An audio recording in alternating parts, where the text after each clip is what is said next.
আসসালামু আলাইকুম। আমার ভাগ্নি জামাই বিদেশ থেকে আসছে, তাই আমার ভাগ্নি আমাদেরকে কি কি দিল তাই আজকে তোমাদেরকে আর কি এই ভিডিওতে শেয়ার করব। আশা করি ভালো লাগবে, তাই দেখতে থাকো।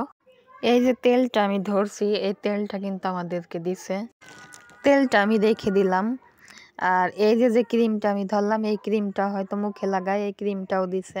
আর ক্রিমটা আমি পাশে রেখে দিলাম। আর এই যে বড় ক্রিমটাও আর কি দিছে।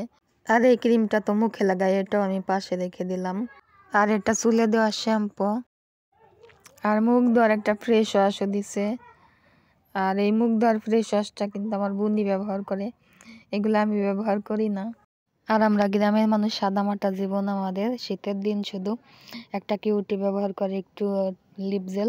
আর জীবনের ফার্স্ট টাইম এতগুলো বিদেশি কসমেটিক্স পাইলাম। আর এটা তো মনে হয় আর কি ঠোঁটের আর কি ভ্যাসলিন।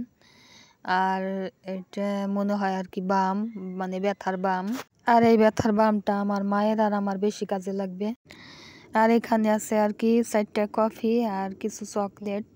আর আসতে তো অনেক আগেই আর কি, যদি আরো আগে যাইতাম তাহলে আর একটু বেশি পাইতাম। আর আজকে বাড়িতে দিয়ে গেল, তারপরেও যা আর কি দিছে হাতে করে, তাই আলহামদুলিল্লাহ। আল্লাহর কাছে দোয়া করি আল্লাহ ওদের ভালো রাখুক, ওদের আরো দেওয়ার তৌফিক দেখ। আর বিদেশি জিনিসের প্রতি আমার সবচেয়ে বেশি লোভ হলো চকলেটের পার, আর হলো কফির উপর। আর এটা হচ্ছে 2টা মাস্ক, আর ছোট একটা সরিষার তেলের বোতলের ভিতরে খাঁটি মধু দিছে আমার ঠান্ডার সমস্যা। তাই ভিডিওটা আজকের মতো এখানেই শেষ করে দিলাম। দেখা হবে পরে একটা ব্লগে। আসসালামু আলাইকুম।